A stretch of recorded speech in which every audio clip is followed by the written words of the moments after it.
yang kami sekarang angkat adalah tentang bagaimana PKS menang ibu kota tetap di Jakarta. Kalau tentang IKN tadi itu Mas Iqbal atau teman-teman PKS itu langkah pertama yang harus diyakinkan itu capres dan cawapresnya dulu. Karena capres dan cawapres dari pihak kami sendiri tetap melanjutkan IKN. Murni sikap PKS-nya saja saya kira. Undang-undang itu kan wewenangnya DPR. Coba saya tanya, sebagai jubir Prabowo... Oh sudah jelas, Anies mengatakan akan meninjau ulang. Itu jelas sikapnya. Enggak menolak seperti di PKS. Iya, jadi kalau ingin jadi jubir Amin ini. Enggak, kalau mau daki-daki PKS, tolak IKN, yakinkan dulu capresnya sebelum... Karena kami juga harus diyakinkan. Ini kan putusan undang-undang itu akan melibatkan semua fraksi. Masa kita nolak mau ada perubahan, mau ada kualitas hidup yang lebih baik buat masyarakat, sedangkan kita ngomong mungkin debat di sini, tapi yang rasain masyarakat langsung di bawah. Nggak, jadi maksudnya masyarakat perubahan juga ya, Bang. Jadi masyarakat Jakarta pindah ke Kalimantan beda airnya gitu kan, yang pindah bukan masyarakatnya. Iya, cuman tetap aja kan, tetap aja kalau misalnya IKN difokusin juga, pasti kan nanti Jakarta juga bisa mulai mempersiapkan exit plan-nya apa nanti kalau misalnya mereka udah beda fokus gitu, bisa fokus lagi untuk menyelamatkan Jakarta. Masalahnya sudah banyak, Bang. Jadi memang segera harus ada solusinya. Salah satunya solusinya adalah IKN. Kalau dibilang kemiskinan ekstrim itu paling banyak di Jakarta, mungkin yang survei kebanyakan di Jakarta. Karena di banyak sekali provinsi, termasuk Sumatera Utara, hal-hal seperti itu juga ditemukan loh. Disahkan di panja RUU tentang daerah Jakarta, di mana di situ di pasalnya disebutkan bahwa ke depannya Gubernur Jakarta itu ditunjuk, bukan dipilih. Bayangkan ke depan kalau Gubernur DKI itu ditunjuk, buat APBD-nya 70 triliun, Bang. Paling tinggi se-Indonesia. Ditunjuk. Bisa saja satu hari presiden terpilih nunjuk kerabatnya, anaknya, keponakannya. Karena ini semuanya adalah sebuah kebijakan yang merugikan rakyat Jakarta.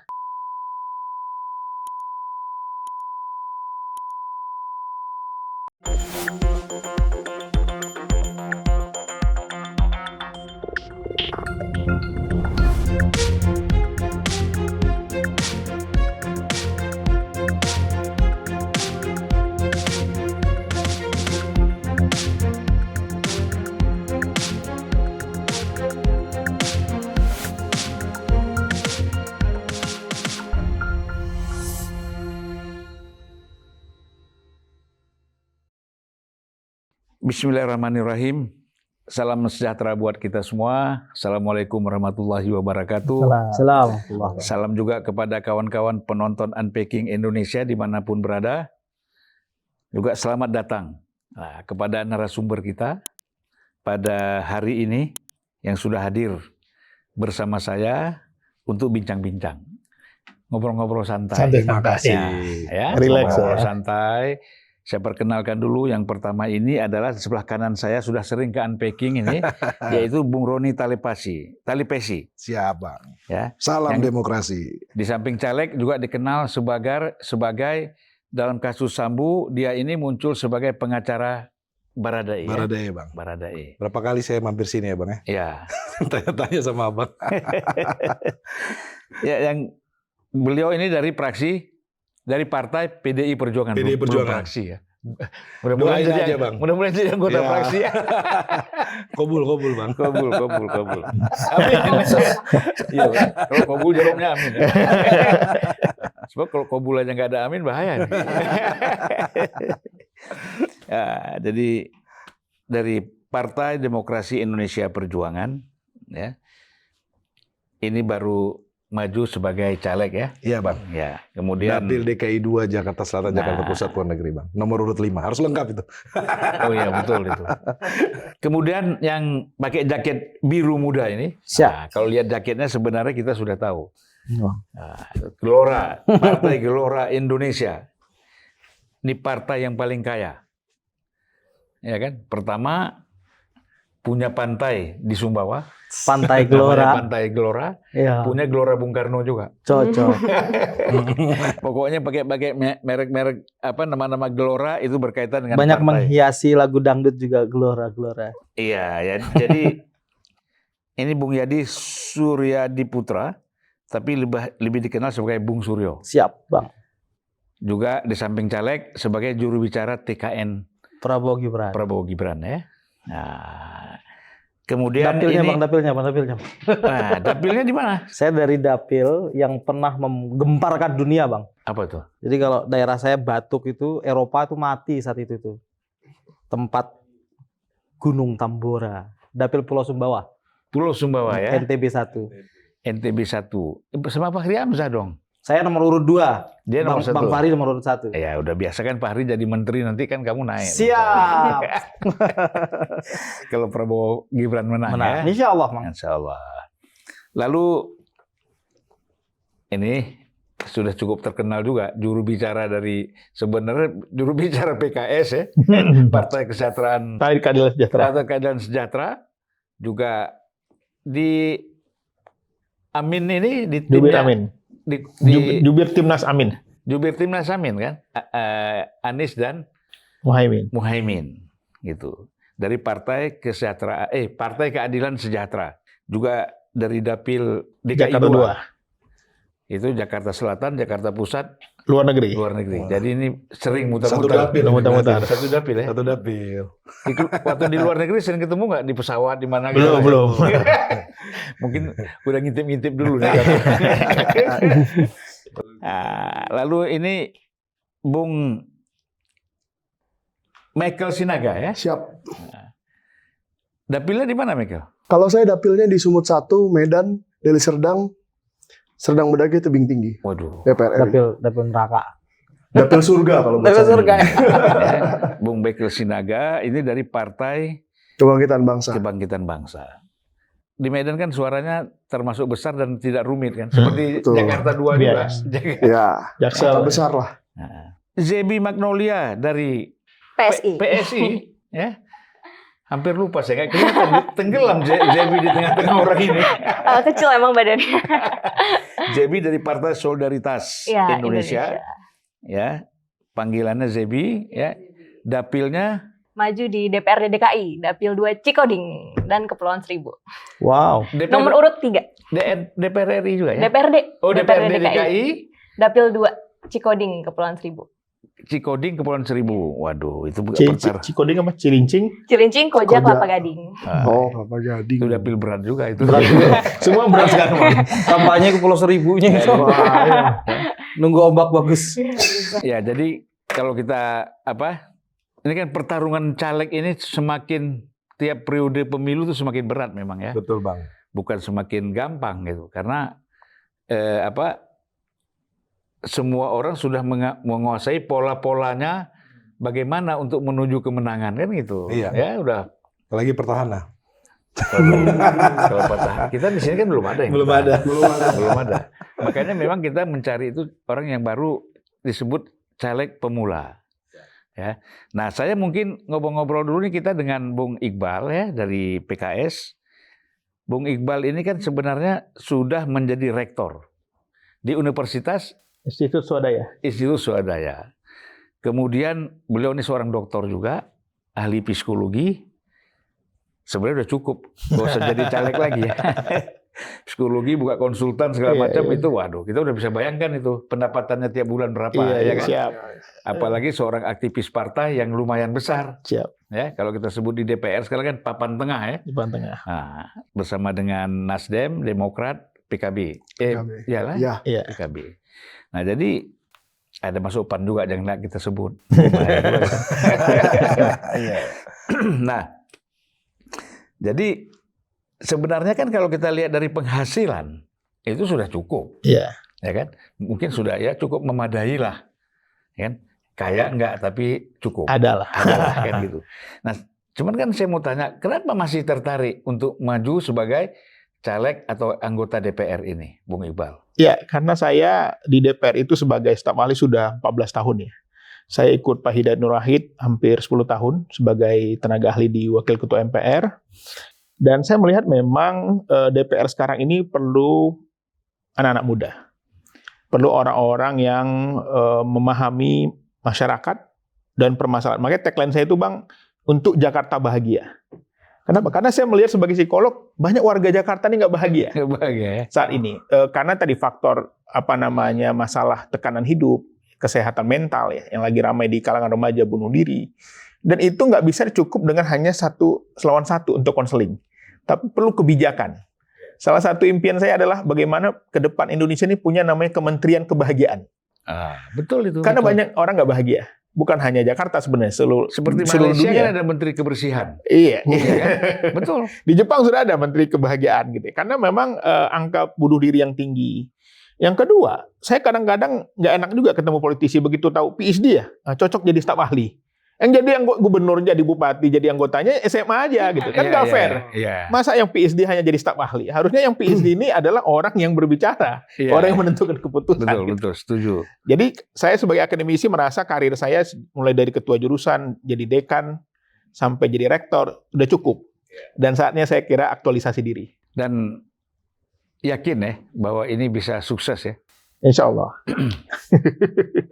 Jadi kalau berapa kali ke luar negeri tiap bulan ini? Kemarin baru pulang dari Belanda, dari Jerman, dari Paris, dari Belgia. Nanti sore jam 2 ini insya Allah berangkat lagi ke Taiwan, lanjut ke Jepang, lanjut ke Malaysia. Karena saya tinggal 7 tahun di Malaysia dulu, sekolah di sana.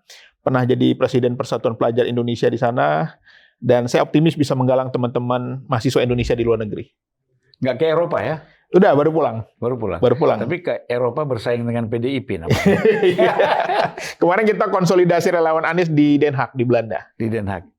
Ya. Karena luar negeri itu Bang, potensinya luar biasa. 1,7 juta DPT-nya.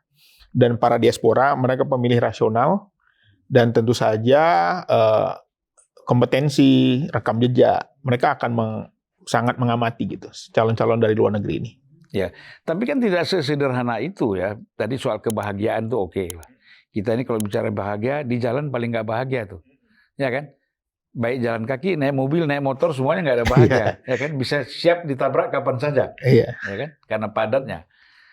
Nah, jadi selain persoalan kebahagiaan tadi, tapi kan juga melihat kondisi negara kita secara umum ya. Betul. Terutama ya karena DPR tuh pasti bicaranya aspek politik, aspek hukum, aspek ekonomi kan Benar. gitu. Dan luas lagi. Tapi kan intinya kita di situ kan. Benar. Apalagi ada legislasi, ada Betul. soal anggaran, ya kan, pengawasan. Nah ini kan pasti ada Betul. semangat melihat itu ya. Iya, itu kegelisahan saya secara pribadi. Termasuk yang baru-baru ini saja, kemarin baru disahkan di panja RUU tentang daerah Jakarta. Di mana di situ di pasalnya disebutkan bahwa ke depannya gubernur Jakarta itu ditunjuk bukan dipilih. Ini saya kira kebijakan yang sangat buruk sekali, akan menurunkan kualitas demokrasi kita. Dan yang anehnya semua fraksi menyetujui, hanya PKS yang menolak. Bayangkan ke depan kalau gubernur DKI itu ditunjuk, buat APBD-nya 70 triliun, Bang. Paling tinggi se-Indonesia. Ditunjuk, bisa saja satu hari presiden terpilih nunjuk kerabatnya, anaknya, keponakannya. Karena ini semuanya adalah sebuah kebijakan yang merugikan rakyat Jakarta. Tapi kan kalau wali kotanya sekarang ditunjuk ya. Iya, tapi Ya. gubernurnya ditunjuk kan mengerikan. Nah, Tapi PD Perjuangan juga menolak, Bang. Menolak ya? Menolak juga. Iya, karena kalau kita sudah mulai dengan satu pemilihan langsung, ya kan, dan partisipasi publik itu lebih intens dalam keterlibatannya kan lebih bagus. gitu. betul. Termasuk IKN. Itu yang kami sekarang angkat adalah tentang bagaimana PKS menang ibu kota tetap di Jakarta. Karena bayangkan, kita di saat angka stunting tinggi, prevalensi gizi buruk tinggi, di saat sekolah-sekolah banyak mau rubuh, gaji guru masih dibayar rendah, kita membangun ibu kota dengan dana triliunan. Yang itu tentu saja akan menimbulkan kesenjangan dan kecemburuan bagi daerah-daerah lain. Iya. Dan akan sangat sedikit rakyat Indonesia yang akan melihat ibu kota. Karena untuk ke sana perlu biaya besar. Saya sebenarnya ingin menjawab tapi nggak boleh karena bukan narasumber. Ini ada narasumber yang memang berkaitan pendukung Pak Prabowo dan Mas Gibran, yaitu ya nanti biar dua dari Gelora, Zebi juga bisa apa? Betul. Jadi itu kegelisahan-kegelisahan lah masuk Bung contoh-contoh. Suryo sama Gebi lah yang nanti Contoh-contoh akan- sekarang lagi kami bahas ya, kenapa banyak partai-partai diam. Di saat bayangkan sekarang utang kita semakin tinggi. Ini kan ibarat orang Anggaran IKN itu berapa ya? anggarannya 450. 450 triliun. Masalahnya kan dulu kan janjinya awalnya kan ceritanya ini investor.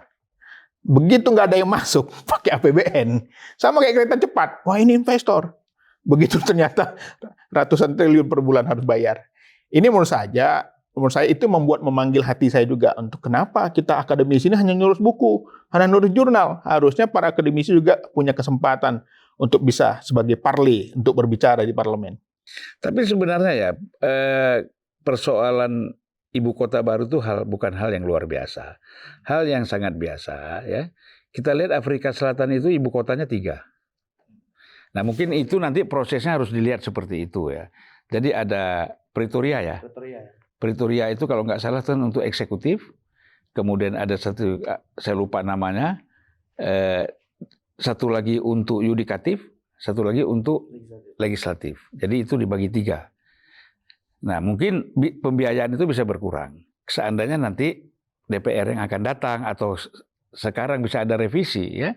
Jadi biarlah DPR tetap di Jakarta, ya kan? Pusat pemerintahan pindah di sana.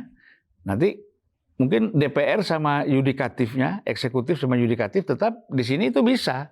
Tinggal diatur aja kayak Malaysia aja. Iya. Makanya itu Malaysia kita kritik kan juga. DPR-nya kan di Jalan Kucing itu kan. Iya itu enggak, Putrajaya itu hanya jaraknya 40 menit dari Kuala Lumpur. Tapi sampai sekarang tidak semua orang mau pindah gitu. Yang jaraknya dekat loh. Ini kan 2 jam naik pesawat. Ya. Berapa orang memindahkan berapa trip itu? Nggak mudah. Ya nanti masing-masing menteri punya private jet. Bagaimana nih? Kita tanya dulu nih dari Partai Gelora nih. Kalau tentang IKN tadi itu Mas Iqbal atau teman-teman PKS itu langkah pertama yang harus diyakinkan itu capres dan cawapresnya dulu. Karena capres dan cawapres dari pihak Amin sendiri tetap menolak, melanjutkan IKN. Cak Imin terakhir statement, ini sudah jadi undang-undang, Pak Anies juga begitu. Ini murni sikap PKS saja ini kan saya kira. Undang-undang itu kan wewenangnya DPR. Enggak Ini ini beda. Ini konteksnya berbeda. menolak IKN ini kan sikap PKS Itu kan bukan berbeda. sikap Amin Sikap kan? partai berbeda Ya. dengan sikap presiden, wajar aja. Iya, Oh, artinya iya, yang iya. harus diyakinkan terlebih dahulu Nggak ada hubungan capresnya. itu, nggak ada hubungan. Bukan Tidak Pak dong. Anies Kalau- terakhir juga menolak IKN. Iya, Enggak secara lanjutkan, halus iya. enggak lanjutkan, Secara enggak halus berani. iya. Secara halus, kenapa nggak berani kita dia Abu-abu ngomong kok, jawabannya abu-abu kok. Jadi Bukan kalau abu-abu. perjuangan jadi jelas tadi ya bahwa sikap menolak IKN itu bukan sikap pasangan Amin, tetapi sikap Nggak, PKS kenapa sebagai pula partai jubir kan. Prabowo yang jawab ini? Enggak, sekarang saya tanyakan itu sikap Karena- resmi pasangan Amin enggak? Karena mereka dukung IKN. Iya makanya itu Nah, kan Dia pengen jadi jubir ini Amin pengen juga. jadi jubir Nah, Amin saya tanyakan hatinya itu ini. Hatinya Amin. pengen jadi jubir Amin ini. Udah bahas aja yang Prabowo aja, Benar nggak dong, usah sikap jubir. resmi Amin itu menolak IKN enggak? Hah? Coba saya tanya, sebagai jubir Prabowo Oh sudah Amin, jelas. Anies mengatakan akan meninjau ulang. Itu jelas sikapnya. enggak menolak seperti di PKS. Iya, Jadi dia kalau- kan ingin jadi jubir Amin ini. Enggak, kalau mau Jelas. daki-daki PKS tolak IKN, yakinkan dulu capresnya sebelum karena Nggak kami nggak juga harus ada diyakinkan. hubungan. Ini kan Putusan kampanye undang-undang gagasan itu akan partai melibatkan politik. semua fraksi, akan melibatkan Kampanye seluruh gagasan entitas partai politik. politik berbeda dengan ini Nggak berbeda. jauh sebelum meyakinkan kami Kalau memindahkan yang ibu kota menjadi- itu keputusan yang punya parlemen. suara di DPR nanti itu yakinkan Itu bukan capres. keputusan partai. Bang, kalau menurut presiden. saya Abang jangan bawa-bawa ini ke ranah capres cawapres. Iya Karena dong. di sini kan kita sedang membicarakan caleg-caleg Tadi muda. kemarin Cak Imin Enggak, mengatakan Anda enggak parlemen. menolak IKN kok. Undang-undang Dan itu dibentuk melanjutkan DPR atau IKN kok. presiden? Undang-undang itu DPR Di atau presiden? DPR. Ya udah ngapain Ya. hubungan sama Ya, presiden? enggak dong, kedua-duanya dong. Ya enggak. Enggak ada, Undang-undang itu parlemen. Enggak ada. Undang-undang Enggak, itu parlemen. Enggak, Anda- saya ajarin sekarang tentang legislasi nih. Produk legislasi undang-undang itu keputusan bersama antara DPR atau presiden enggak? Ya, siapa yang mau merevisi? Berdua. Usulan inisiatif Ya undang-undang itu makanya datang dari DPR dan datang makanya dari itu presiden. berbeda ranahnya. Enggak, tidak sendiri Itu DPR untuk berbeda. membuat legislasi. Kita punya kampanye gagasan sebagai partai politik. Ngapain dihubungkan sama calon presiden? Selama ini politik legislasi kita tetap kuat di eksekutif, heavy daripada legislasi itu. Enggak berbeda. Heavy-nya ada di Ini eksekutif. dia ingin mengambil ranahnya jubirnya Amin ini. Udah balik lagi, Enggak dong. Nah, ayo kita kembali ke laptop saja lah, Bang. Enggak, Kembali ke laptop aja. Pak Muhaimin kemarin tetap kok melanjutkan Ya, IKN. sebagai presiden- Baca saja Sebagai statement. ketum PKB ya wajar begitu, Jo, karena dia mendukung Iya, dari awal. artinya Anda kalau mau menolak IKN yakinkan dulu capres Jadi, pribadinya iya dong, dibandingkan Bang. kami gitu. Kalau statementnya Gus, Terlalu jauh itu. kalau statementnya Gus Imin itu tolong dibaca kembali lagi. Itu undang-undang IKN sudah ada. iya, Soal apakah nggak ada kan kata-kata menolak soal- resmi seperti soal hari ini kan? apakah nanti IKN itu bentuknya sama seperti yang dirancang oleh capres Anda itu nanti dulu Nggak, diperiksa kembali lagi, Bang. existing Ya, tetapi undang-undang saya kan? rasa itu bukan Undang-undangnya kan ranahnya untuk kita perdebatkan. bukan ranahnya lah. Ini kan enggak, makanya kebijakan saya partai kasih tahu politik. steppingnya kalau mau menolak IKN, yakinkan internalnya dulu. Nggak ada hubungan. Jadikan itu sebagai urusan sikap kami, resmi. itu urusan kami. Karena ke depan Anda akan meyakinkan kami Karena memang juga. hatinya Karena masih itu adalah di produk Muhaimin. legislasi undang-undang. Biar aman, Setelah biar Anda jadi aman. presiden ya. Kita kasih dulu biar suara lembut. Iya. Suara lembut dulu dari PSI. Bagaimana? Ya kalau aku mungkin dari tadi kan kayaknya agak panas ya debatnya. Nggak Itu panas. biasa. Itulah dunia Nggak. politik itu. Ya biasa itu Ya, biasa. kalau misalnya dari sisi Di aku, DPR itu lempar-lempar gelas kita biasa. Tapi di luar peluk-pelukan lagi. Iya, kalau tadi kan aku sebenarnya yang lebih bersentuhan tuh aku kan karena nanti DPRD berkaitan sama gubernur juga. Ya. Terus kalau misalnya soal tadi yang pertama yang soal kemarin disahkan di DPR itu kalau PSI emang selalu konsisten, kemarin pun kita ngedukungnya proporsional terbuka gitu. Jadi meskipun nanti DKI Jakarta jadi DKJ, tetap aja kan DKI Jakarta itu bakal jadi fokusnya ekonomi, sektor bisnis gitu. Jadi kita ngerasanya ya kita juga pengen gubernur itu tetap dipilih secara langsung gitu. Kita pengennya demokrasi tetap berjalan, apalagi selama ini ya yang warga rasain bisa memilih langsung gitu loh. Jadi itu pertama kalau misalnya soal yang tadi DPR, kita juga pengen meskipun ya nanti DKJ kan APBD DKI diturunin. Sekarang kan 70 miliar ya dari 80 miliaran. Triliun maksudnya dari 80 Turun triliunan.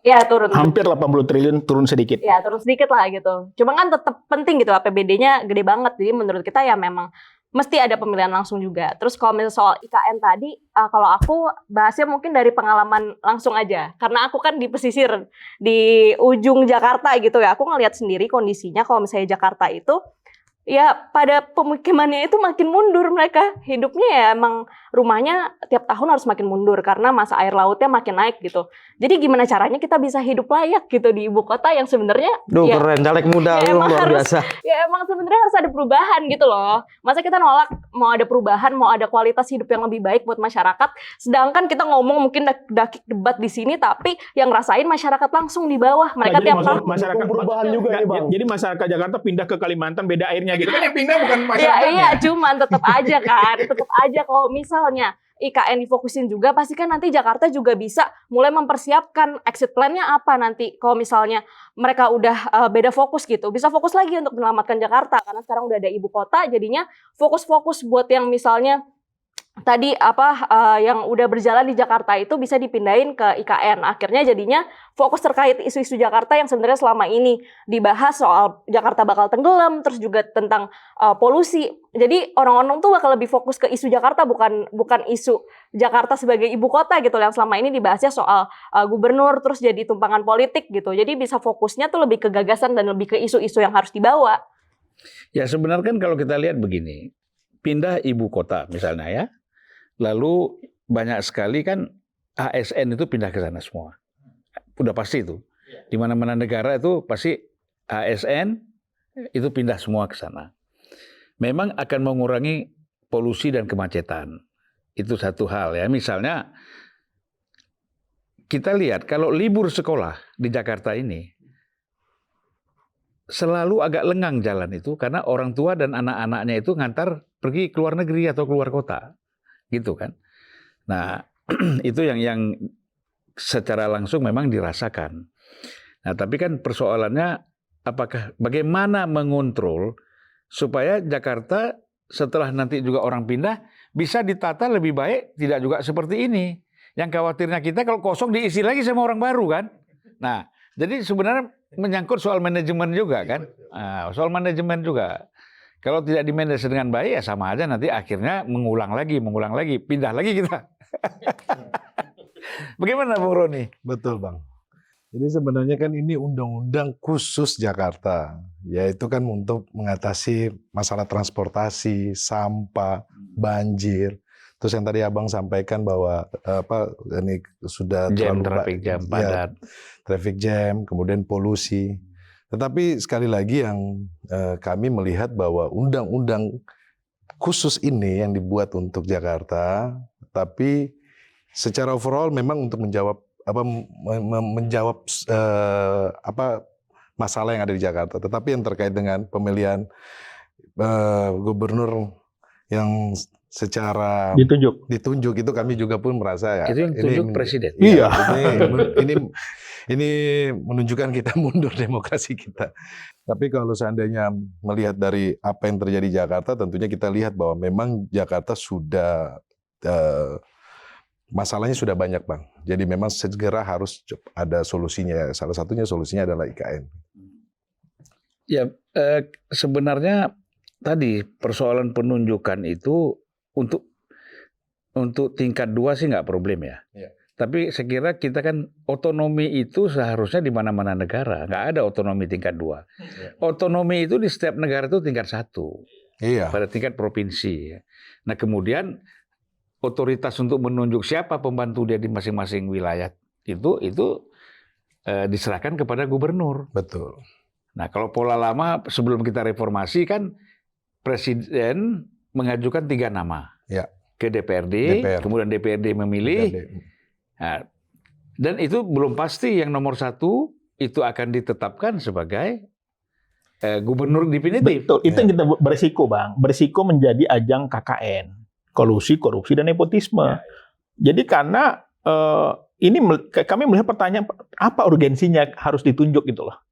Padahal Jakarta dengan segala macam problematikanya, dengan segala macam kondisinya, mereka tetap ingin berdemokrasi masyarakat Jakarta itu. Tiba-tiba ditunjuk misalnya. Kan bisa aja dia nunjuk siapa nanti kan? Bang Julpan aja lah katanya. Bisa aja kan?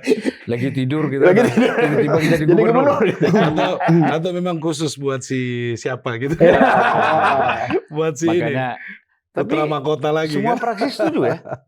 PD Perjuangan juga ikut Kami menolak. belum kan? masuk. Enggak, kalau PDI dia menerima dengan catatan, termasuk Ya. Kita pasal menolak. tentang penolakan, Kita penolakan soal penunjukan itu. Tapi kalau penunjukan. secara partai yang ada di parlemen yang menolak PKS. Karena kita melihat bahwa urgensi pemindahan ibu kota ini menjadi catatan penting juga. Karena apa? Melihat masalah di Jakarta ini sudah terlalu kompleks, Bang.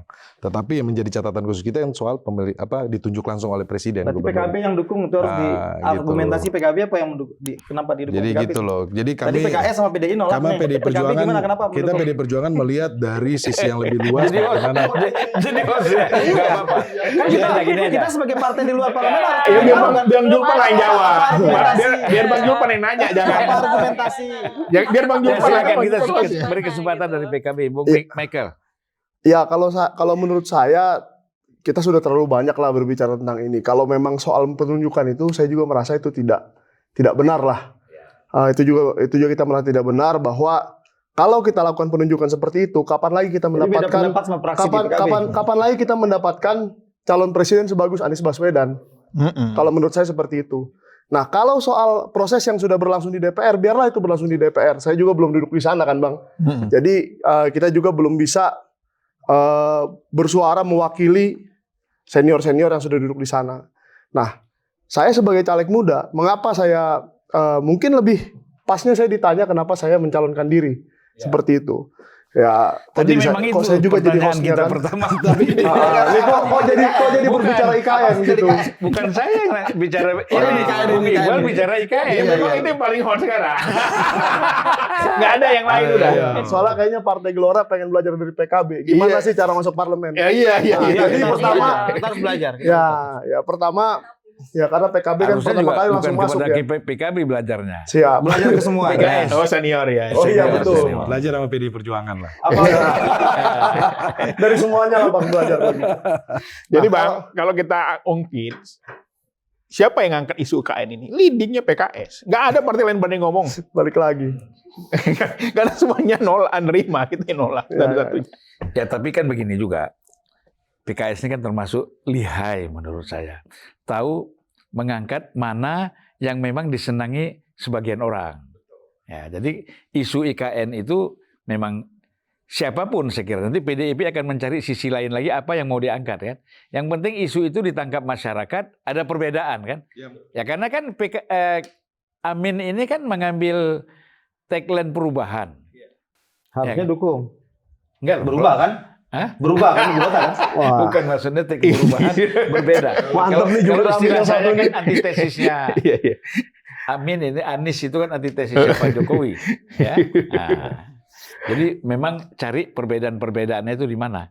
Jadi kalau sama ya nggak ada perubahan. Iya. Nah. Kalau kita PD Perjuangan, Bang, selama ini menjadi manfaat untuk masyarakat, tentunya kita dukung. Tetapi kalau ada hal yang memang tidak sesuai, karena akhir-akhir ini kita lihat bagaimana demokrasi ini terjadi kemunduran, Bang. Itu yang kita khawatirkan, karena proses bagaimana PD Perjuangan ikut memperjuangkan reformasi, dan kami tidak mau saat-saat ini hal-hal yang kita melihat bahwa kecenderungan terjadinya kemunduran demokrasi kemudian di Kalau dalam PDIP bukan ikut, justru awal pertama reformasi itu dari PD Perjuangan pada saat terjadi penyerangan terhadap Iya. kantor PDIP 27 Juli itu Kuda kan. Tuli, betul. Nah. Jadi sejarah memang mencatat, dan sekali lagi kita melihat apabila ini memang menjadi kebutuhan masyarakat dan bisa secara rasional dan memang ada urgensinya, kita akan dukung. Tetapi kalau ada hal yang perlu kita koreksi, kita akan koreksi. PD Perjuangan akan menyampaikan itu. Itu namanya kritik konstruktif. Nah, boleh aja kritik, koreksi boleh kan. Selama konstruktif kan ada masalah. Ya. Walaupun dari PKS ya. Jadi kami tidak hanya sekedar elektoral saja, Bang, tapi kita lihat manfaatnya. Ya, Bung Suryo. Siap. Ini kan begitu kita masuk DPR, itu kan kita melihat langsung tanggung jawab. Ada 3 kan, yaitu pengawasan, kemudian legislasi, budgeting, anggaran. Nah ini 3 masalahnya nggak gampang ya, menurut saya. Kita bisa aja bilang, wah ini kita pengawasan ini, justru yang banyak problem tuh di pengawasan, ya kan? 1, kedua di anggaran. Legislasi banyak masalah, tetapi sering tidak terlalu banyak keluar menjadi pembahasan publik, kecuali undang-undang tertentu seperti KPK, ya kan? Betul. Nah kemudian dulu sempat ramai juga kan amnesti misalnya. Ada beberapa lagi lah. Nah, Omnibus Law. Ya Omnibus Law sampai sekarang tuh Cipta Kerja belum selesai-selesai kan? Ya. Pertanyaannya, begitu kita masuk ke dalam DPR ini kan kita menghadapi tiga fungsi DPR tadi, ya kan? Pengawasan, legislasi, budgeting. Kalau kita bicara pengawasan sekarang ini dan anggaran, itu kan terus terang saja masih banyak problem ya. Misalnya, ini semuanya keterkaitan ada BPK yang ketangkap, ada menteri yang ketangkap. Ini kan asal-usulnya kan anggaran yang disahkan oleh DPR. Ya kan? Teman hanya DPR ini kan tidak lagi ikut fungsi mengawasi penggunaannya. Kan gitu. Kontrolnya kan tidak ada lagi. Tetapi di dalam regulasinya, setiap komisi itu kan ada. Kementerian-kementerian tertentu yang harus mempertanggungjawabkan. Nah ini bagaimana kita mengatasi masalah ini? Jadi Bang, pasca pertemuan IPU 2013, kita di DPR kemudian menyusun Undang-Undang MD3. Kebetulan saya ini membentuk satu lembaga research, Open Parliament Institute, sehingga agak in touch dengan berbagai isu-isu parlemen. Kita mendorong isu parlemen terbuka sebagai satu konsorsium bersama dengan Open Government dan lain-lain. Jadi memang kita fokus mengadvokasi DPR. Fungsi DPR hari ini sudah bukan 3, Bang. Itu ada 5. Legislasi, pengawasan, budgeting, ada asas representasi. Tugas utama seorang anggota parlemen itu sebenarnya adalah representasi. Dia merepresent dari konstituensi begitu. Kemudian yang terakhir itu adalah fungsi diplomasi juga. Tiap anggota DPR punya fungsi diplomasi. Untuk itu kemudian lahirlah Undang-Undang 17 2014 MD3 saat itu, dan kemudian diturunkan di dalam tatip DPR. Itulah penjelasan kenapa kemudian hari ini tenaga ahli anggota dewan itu ada 5 yang diasumsikan untuk memegang fungsi daripada anggota 5 tadi. Jadi ada 1 tenaga ahli bidang representasi ditaruh di dapil, begitu negara yang bayar itu. Kemudian ada tenaga ahli yang ngurus legislasi, dan ke-5-5-nya itulah penjelasan tentang kenapa ada 5 tenaga ahli dan kemudian 2 tenaga administrasi. Nah, saya kenapa kemudian semisal hari ini masuk ke DPR, karena memang hari-harinya di situ. Saya dulu dari 15 tahun jadi tenaga ahli di komisi. Di komisi 2 itu saat pemerintahan ya? Iya, pemerintahan. Nah, intinya kami ingin melakukan penguatan terhadap parlemen. Parlemen kita lemah hari ini. Di dalam sistem presidensial yang namanya oposisi itu adalah parlemen. Bukan sekedar rakyat. Jadi daulat kuasa rakyat itu ada pada parlemen. Ketika masyarakat memilih anggota parlemen beda dengan memilih presiden adalah ketika orang memilih presiden, hai kau, saya titipkan uang 3.000 triliun APBN ada di kantongmu, gunakan sepenuhnya untuk kami. Itu kan ketika rakyat nyoblos presiden. Tapi ketika rakyat nyoblos anggota DPR, hai kau, itu ada uang di kantong presiden 3.000 triliun, saya pilih kamu, awasi tiap rupiah yang ada di sana. Maka yang paling kuat daripada hak fungsi DPR itu sebenarnya adalah ada pada pengawasan, kemudian dikunci pada budgeting. Meskipun di budgeting sekarang sudah dilemahkan juga oleh MK, dia tidak bisa masuk ke satuan 3, kan nggak ada lagi. Kalau dulu kita bahas RKKL itu banget segini satu kementerian, satu dirjen aja segini. Sekarang satu lembar sudah selesai, karena kita nggak bisa lagi mengezoom proses penganggaran yang ada di eksekutif. Padahal satu-satunya kekuatan DPR untuk menekan eksekutif itu adalah pada budgeting. Budgeting pun hari ini diperlemah. Nah ini yang bagi kami kenapa kemudian terjadi pelemahan yang begitu kuat terhadap DPR. Bahkan di detik anggota DPR terpilih langsung rakyat mengatakan bahwa semua statement-statement anggota DPR, statement-statement parlemen itu tampak seperti bukan statementnya mereka begitu. Nggak ada urusan gitu antara yang seharusnya pemilu itu adalah survei, the real survei tentang apa kehendak rakyat, terrepresentasilah pada anggota DPR yang terpilih itu. Tapi once mereka terpilih, kata-kata mereka dianggap bukan bagian dari kata-kata rakyat. Nah, pelemahan itu terjadi banyak hal. Kami di Open Parliament Institute, Bang, pernah menyusun satu indikator kinerja DPR. Kesalahan terbesar orang membaca DPR adalah karena menganggap DPR sama dengan eksekutif. Di dalam eksekutif, pengawasan terhadap atau indikator kinerja eksekutif itu ada yang namanya lakip, Bang. Berapa hari orang masuk kerja, berapa jam orang masuk kerja, produknya jelas berupa barang yang material. Sama dengan semisal di perusahaan rokok. Hadir dan tidak hadir buruh di perusahaan rokok itu berhubungan dengan produktivitas berapa rokok yang dihadirkan, yang mampu diproduksi. Ketika orang tidak hadir maka akan ada sekian ribu rokok yang tak terproduksi sehingga kinerja buruk. DPR kadang dievaluasi dengan basis kinerja eksekutif. Semisal hadir dan tidak hadir dianggap sebagai produktif atau tidak produktif. Ketika ruangan kosong itu dianggap sebagai oh DPR-nya nggak produktif. Padahal di dalam lembaga politik seperti DPR itu hadir itu adalah voting right. Tidak hadir di dalam sebuah pertemuan itu bagian daripada sikap politik seorang politisi.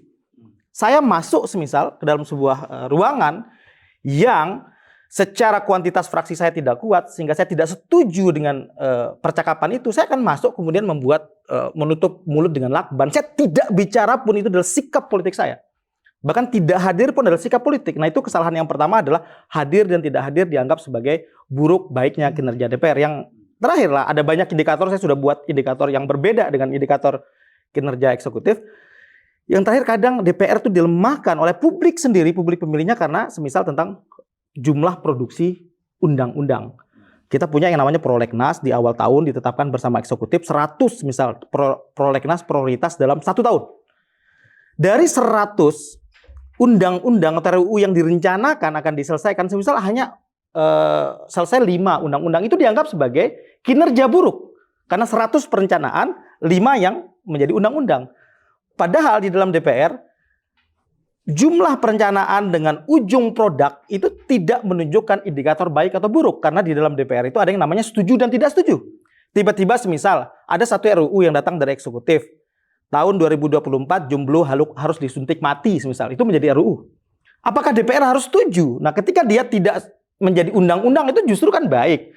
Maka tidak bisa mengukur kinerja DPR itu berdasarkan berapa perencanaan RUU dan berapa undang-undang yang jadi. Nah ini yang penting masuknya teman-teman muda ini untuk merubah frame buruknya DPR hari ini. Itu kan persepsinya Suryo.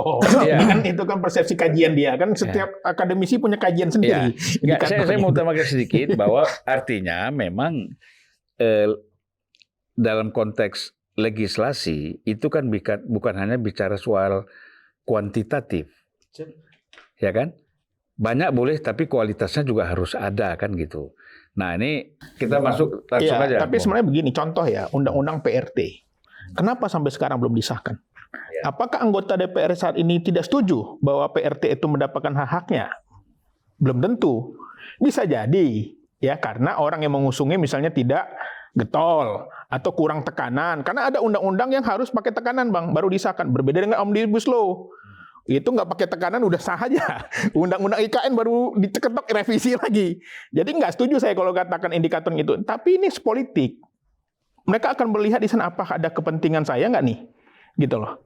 Bukan setuju nggak setuju sebenarnya, tapi enak banget. Misalnya saya nih ngusung undang-undang PRT.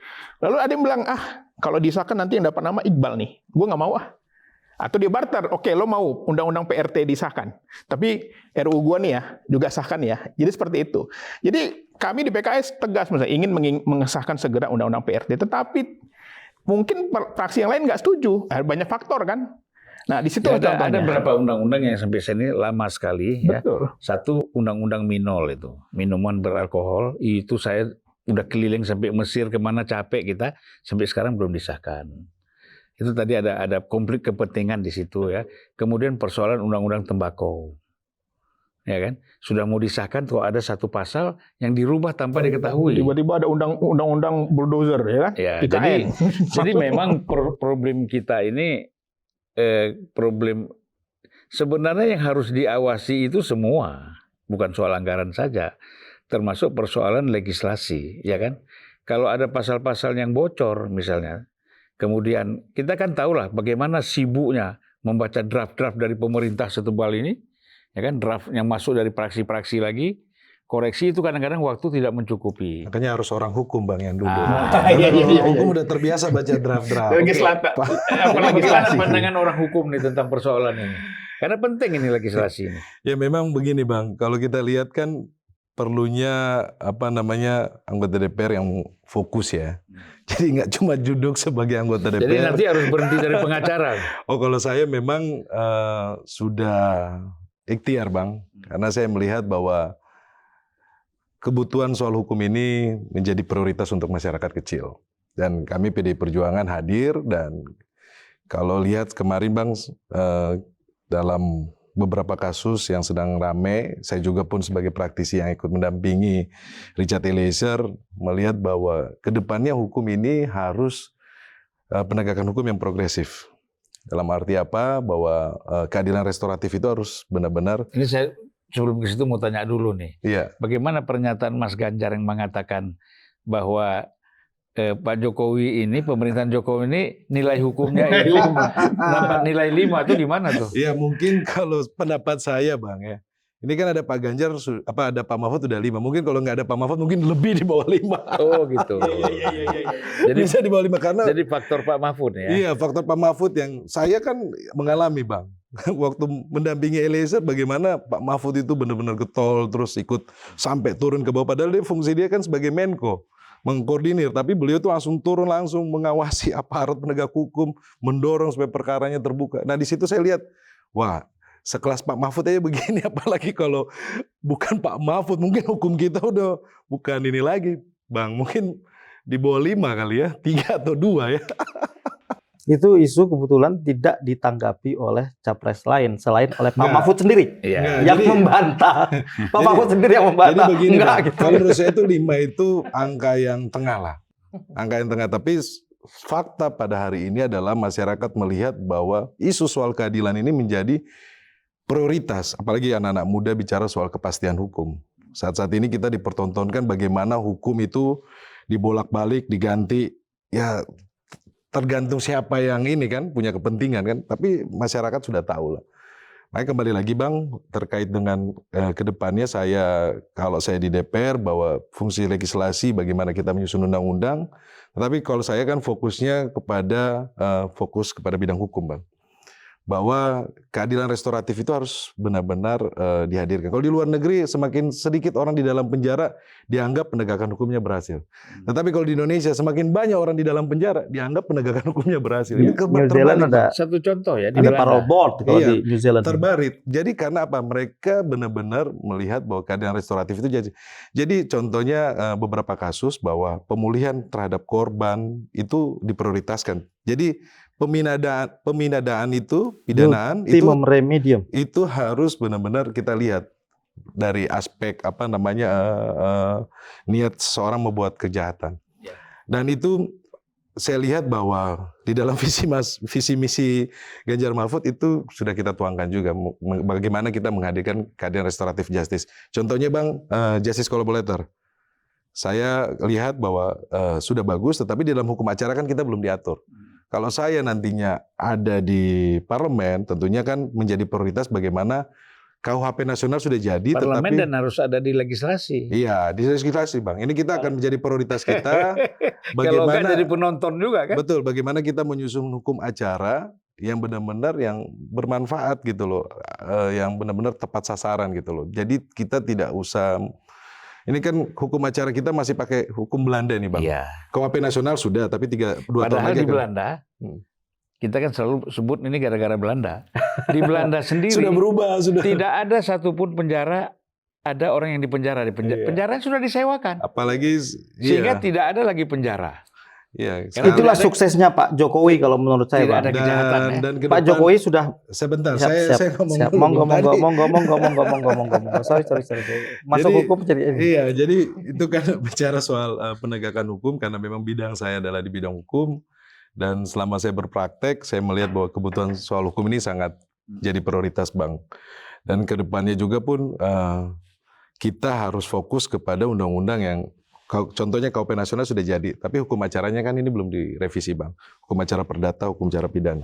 Saya pengalaman kemarin di Hong Kong Bang. Saya dampingi salah satu PMI. Sambil masuk ke dapil dong. Iya, saya Konstituen. pasti di dapil sana Bang. Itu Bocor, konstituen. ketahuan. Konstituen yang di Hong Kong itu militan Bang. Kebanyakan dari Jawa Tengah soalnya, Jawa Timur. Oh gitu ya. Iya, saya ke sana, saya dampingi salah satu PMI, kebetulan dari NTB, Siap. dapilnya Emang sampean. basic kantong Iya. TKI. Saya dampingi karena diputus kerja sepihak oleh majikannya. Saya ikut sidang Bang, saya ikut dampingi. Waktu pas persidangan saya melihat bagus sekali persidangan. Cuma 1 hari Bang. Jadi nggak bertele-tele. Hakim tunggal dia nanya, kamu alasan dipecat kenapa?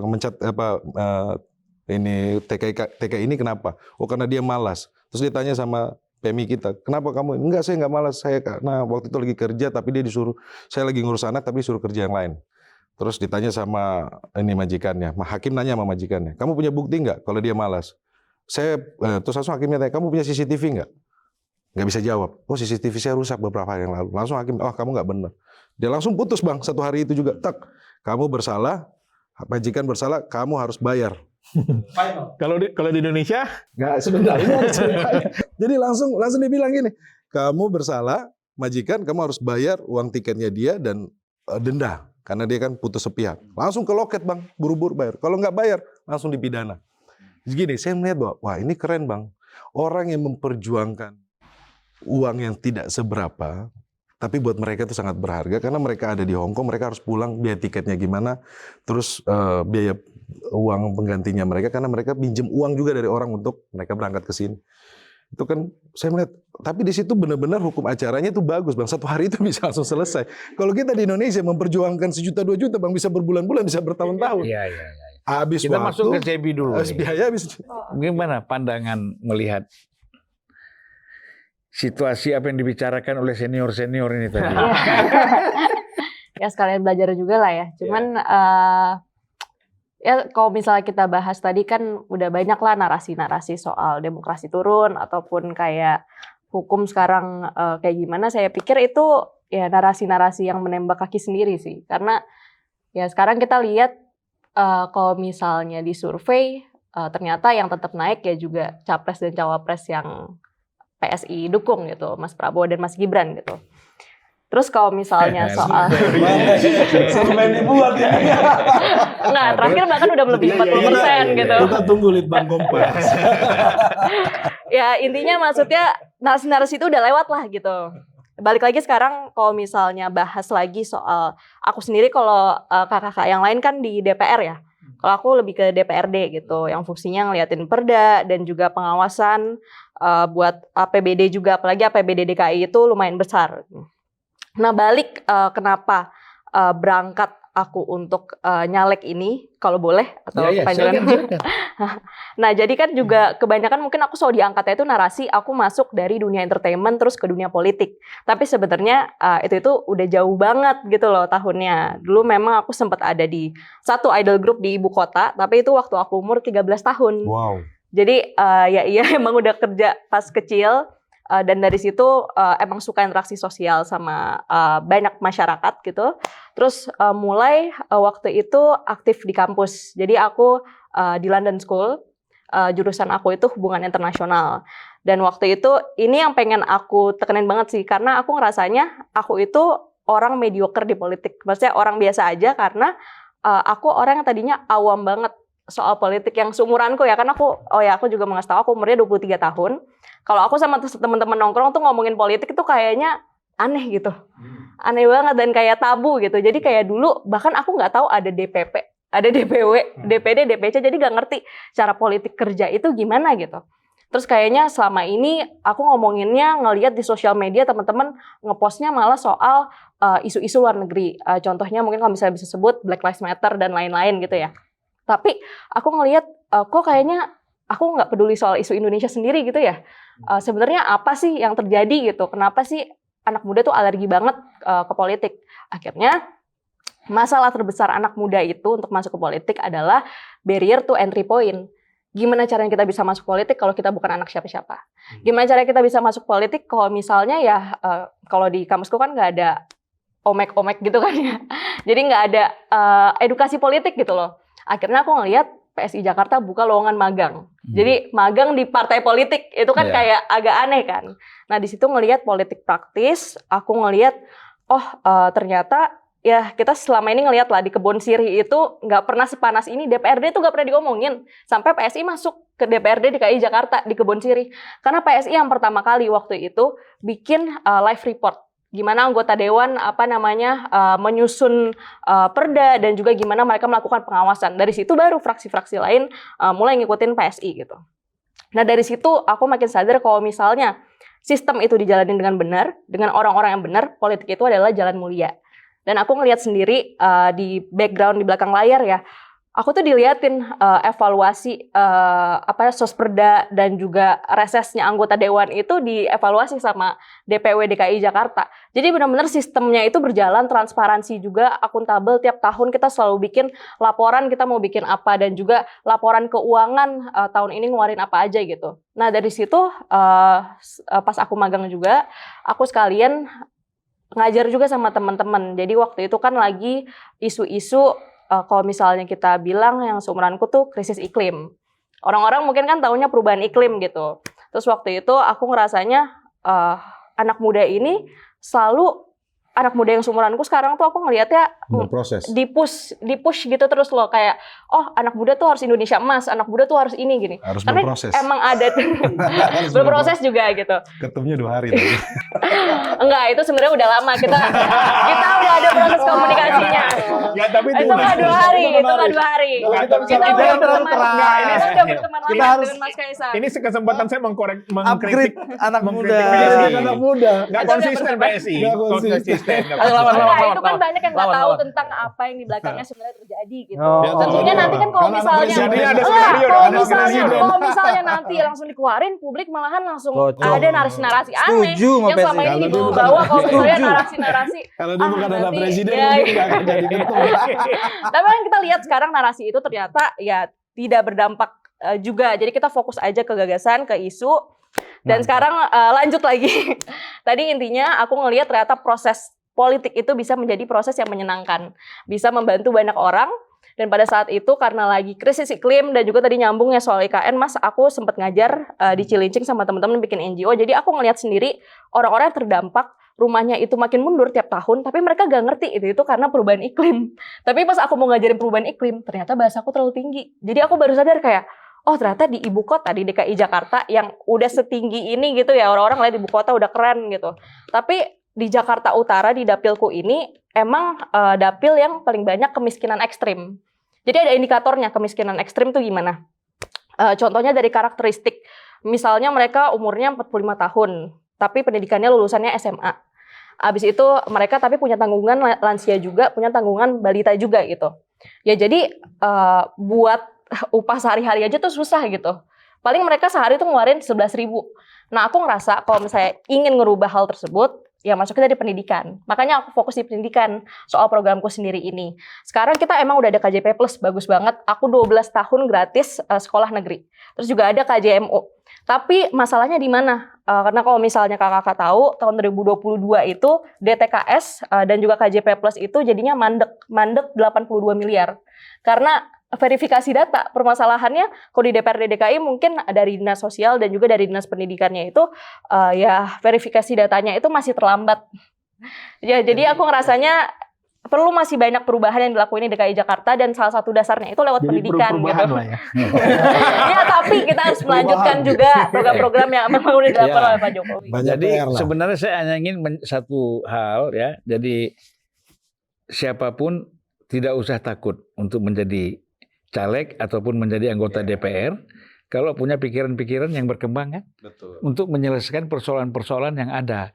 Nah, ini karena Bung Iqbal ini mau berangkat ke Taiwan ya. Iya. Ini penting ini dapil ini.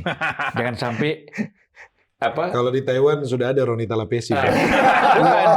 Jangan-jangan harus sering ke sana, Pak. Konstituennya sudah bergeser ke Roni nih, harus ditarik lagi. bulan Mei udah di sana, Bang. Udah berapa kali kita. Ya. Gimana, Bung? Ya, saya ingin mengatakan Bang, terima kasih atas undangannya. Dan hari ini kita hadir karena Indonesia tidak sedang baik-baik saja. Ketua KPK yang harusnya menjadi penegak hukum menjadi tersangka. Wakil Menteri Kumham yang harusnya menjadi simbol penegakan hukum menjadi tersangka. Ketua MK yang harusnya menjadi simbol wakil Tuhan di negeri di bumi ini diberhentikan karena melanggar etik. Dan ada banyak lagi. Menteri ya. Menteri. Ada banyak lagi.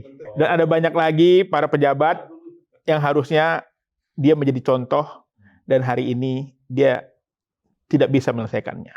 Artinya menurut saya bahwa presiden kita gagal mengawasi ini semua. Dia harusnya menjaga. Dia harusnya menjaga rule of game. Dia harusnya memperkuat. Tapi yang terjadi sekarang yang dipertontonkan adalah bagaimana perubahan undang-undang dengan mudah tanpa ada kajian mendalam. Bagaimana anggaran-anggaran dikorupsi. Dan itu bahkan orang membandingkan dengan Orde Baru loh. Orde Baru aja nggak senekat ini orang. Tetapi sekarang itu semua dipertontonkan dengan mudah. Untuk itu saya pribadi ya tergerak untuk turun. Ya walaupun orang bilang juga emang bisa apa? Ya kita lihat nanti. Yang namanya juga kita berikhtiar bahwa akademisi tidak hanya boleh duduk di Menara Gading saja. Dia harus turun. Tidak hanya nulis buku, tapi dia juga harus berbicara. Dia harus membuat kebijakan. Dan bagi kami ini adalah langkah awal dalam dunia politik. Ya, jadi kleptokrasi politik itu ya, money politik misalnya yang sudah terjadi kan udah memang bahaya sekali ya. Betul. Sudah sampai pada tingkat bahaya. Terutama memang berangkat dari persoalan suap-menyuap, mulai dari pemilu, pilkada, pilpres, pileg, itu semua. Ini masalahnya dihukum, Bang. Ya, itu. Makanya tadi orang juga banyak bilang saya begini, lo ngapain sih dosen menjadi politisi? Udah dosen-dosen aja. Tapi saya bilang, ingat, ada satu orang dosen yang dia pernah menjadi terpilih, suaranya tertinggi se-Indonesia. Hidayat Nur Wahid, Dr. Hidayat Nur Wahid, dan dia seorang dosen. Dan dia ingatkan kepada saya bahwa kuncinya adalah integritas. Tertinggi suara se-Indonesia, nggak makin politik, bisa gitu loh. Kalau punya integritas. Nah ini sekarang kita harusnya para akademisi, jangan hanya juga mengkritik di tulisan, tetapi juga kenapa tidak, akademisi itu juga berpolitik. Ada problem begini, Bung. Nah, seperti Bung Iqbal ini kan ada akses politiknya langsung dengan Pak Hidayat Nur Wahid. Tapi problem lain ketika saya mengajak, saya kan rajin keliling ke kampus-kampus, ke provinsi-provinsi, mulai dari timur sampai ke barat. Ketika kita mengajak mereka menjadi caleg, ada problem. Untuk menang itu perlu uang. Nah, di sini dosen ini dari mana?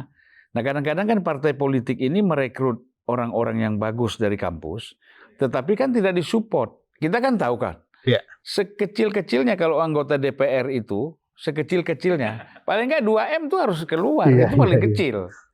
Kalau mau menang lagi nanti tambah lagi 3M sampai 5M, itu penghitungan suara menggelembung lagi. Nah, oleh karena itu tadi kaum intelektual yang di kampus-kampus ini memang agak keberatan untuk masuk di situ. Ya gimana? Michael dari tadi mau bicara nih. Saya lihat dari tadi banyak di panel ini yang sangat senang dengan semangat perubahan ya. Saya apresiasi dulu pertama-tama. Karena memang perubahan itu bukan selalu memutarbalikkan apa yang terjadi sekarang. Jadi misalkan gedung DPR itu warnanya hijau, kita jadi warna merah, belum tentu. Tetapi itu memperbaiki juga apa yang sudah ada sekarang, tapi masih terlupakan. Masih banyak itu yang terlupakan. Contohnya seperti di dapil saya. Kenapa saya maju? Itu kan pertanyaannya di hari ini. Saya maju itu bukan karena ambisi pribadi, bukan karena punya terlalu banyak uang, atau didukung oleh figur-figur tertentu, figur-figur top lah istilahnya. Tapi waktu saya pulang kampung terakhir, memang di sana itu banyak sekali orang-orang yang terlupakan dan termarginalkan. Kalau dibilang kemiskinan ekstrim itu paling banyak di Jakarta, mungkin yang survei kebanyakan di Jakarta. Karena di banyak sekali provinsi, termasuk Sumatera Utara, hal-hal seperti itu juga ditemukan loh. Jadi bukan hanya di Jakarta ini aja. Nah, jadi waktu saya keliling, salah satunya hak-hak masyarakat adat itu tidak pernah direalisasikan. RUU-nya sudah ada. Nah, seperti yang tadi dikatakan RUU Minol dan RUU segala macam itu, nah saya juga merasa terpanggil nih bahwa RUU masyarakat adat itu juga perlu saya perjuangkan nanti di di parlemen seandainya saya terpilih. Nah, salah satunya itu, dan yang kedua saya melihat ini sebenarnya dorongan dari keluarga ya. Keluarga Sinaga itu Saya kan mau tanya dulu ya, ini banyak jangan sampai kesana. dibawa persoalan-persoalan yang lebih luas. Ini sekedar siap. concern saja. Kalau Michael ini Kristen, Saya Kristen. Kristen kan, ini kan luar biasa. Kristen tapi calon dari PKB, Ya. ya kan? Nah, yang saya ingin tanya sebenarnya gini problemnya kan. Bagaimana? Ini kan keluarga kan pasti bertanya, loh kamu nih Betul. Kristen maksudnya PKB? Nah, ini kadang-kadang salah paham orang Nah, ya. ini perlu dijelaskan. 100% anggota DPRD dari Tapanuli, daerah kampung saya itu, Tapanuli Utara, Humbang Hasundutan, Samosir dan segala macam, 100% anggota DPRD tingkat 2-nya Kristen. Tapi partainya macam-macam. Tapi partainya PKB. Dari PKB Oh, maksud PKB saya. ya. Jadi semuanya itu Kristen, makanya saya mendengar dari mereka, wah PKB itu mah menerima aja katanya. Nah, dan saya kemarin mencoba untuk ya bukan mengontak lah, memang ada kawan-kawan di PKB yang mendorong, kenapa Bang Michael nggak ikut aja? Atau mungkin tema kampanyenya di sana dirubah. Apa itu, Pak? PKB kan Partai Kebangkitan Bangsa. Siap. Di sana dipakai Partai Kebangkitan Batak. Wah. Atau ada juga yang bilang Partai Kristen Batak. Kristen Wah, lebih mengerikan lagi tuh kata-katanya. Jadi menang ya. Ya, jadi memang, dan besok juga Gus Muhaimin akan mengadakan safari Natal. Pak Anies dan Gus Muhaimin. Saya belum dengar nih safari Natalnya Prabowo atau Ganjar, tapi kami sudah kami udah ketemu melakukan. uskup, kami udah mulai. Oh, kalau Di ketemu Papua. uskup udah sering, Bang. Kita Tapi udah. ini safari Kami Natal. ada Natal juga nanti tanggal 14 Desember. Ya, jadi nggak kami bisa. akan mengadakan roadshow Natal safari tuh Natal. laksanain aja lah, nggak usah Iya, dieksekusi. nggak usah Dengar dulu di- dong punya saya. Ya. Ya, Safari gabung Natal sama ini agama. roadshow 7 kota.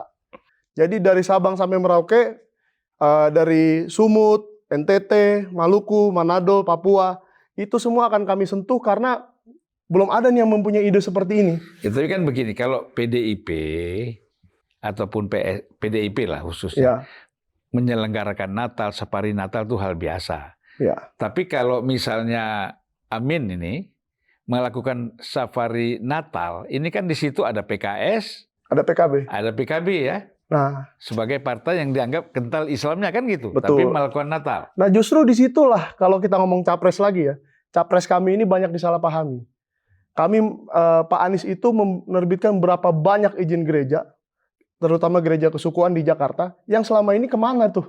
Nggak pernah diurus, tidak pernah diperdulikan. Dan kedua, memberikan bantuan operasional tempat ibadah kepada ribuan masjid, ribuan gereja, puluhan pura, dan vihara.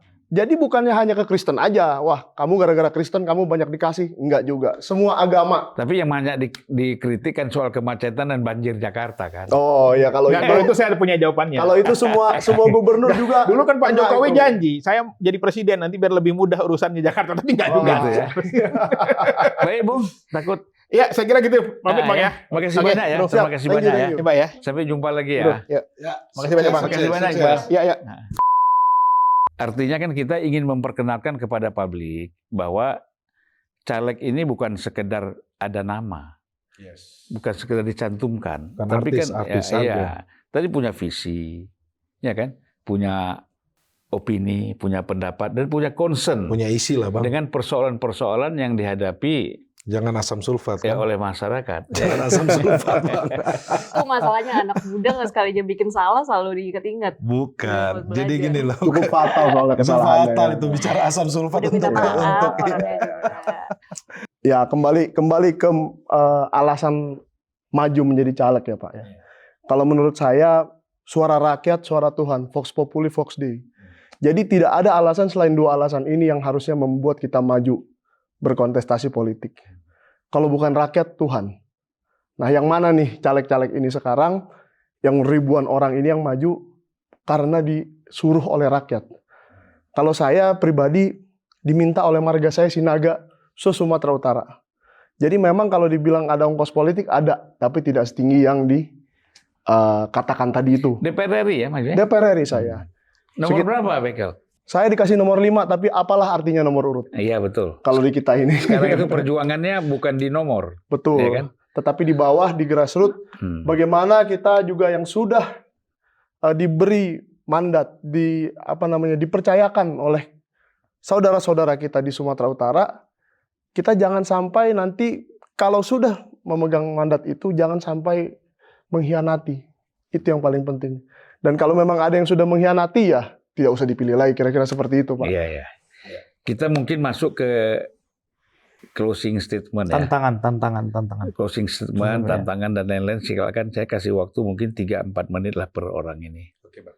Per narasumber kita ini ya. Ya. Mulai dari Roni barangkali ya. Oke, Bang. Terima Karena kasih. yang dari tadi mau kepengen ngomong apa. Gatel ya. Ya, akhir-akhir ini kan kita melihat bahwa politik itu tidak bisa dipercaya, Bang. Apa yang diucapkan dengan tindakan sangat berbeda jauh. Kalau saya bilang kita krisis terhadap integritas kita. Dan saya sebagai anak muda melihat bahwa ini tidak baik. Kita harus menunjukkan jati diri seorang anak muda di mana kita perkataan dan perbuatan kita harus satu gitu loh. Tidak boleh berbeda gitu loh. Jangan pagi tempe, sore tahu. Kasihan rakyat akan bingung. Kalau seperti itu, kita tidak mengajarkan politik yang modern, politik yang dewasa gitu loh. Dan saat-saat ini Bang, kita melihat bagaimana hukum yang dipermainkan sudah sangat jelas ada aturan main, kemudian dirubah, kemudian ada juga aturan main yang sudah di AKPU, kemudian dirubah lagi. Nah ini sangat mengkhawatirkan buat kita semuanya Bang.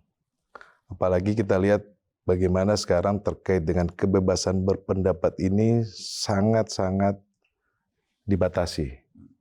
Salah satu contoh kasus Mas Aiman. Kemarin saya mendampingi Mas Aiman diperiksa di Polda Metro Jaya. Sudah sangat jelas dia menyampaikan apa yang terjadi dan itu dikutip dari media, salah satu media Soal nasional. yang ada polisi. Polisi tidak netral.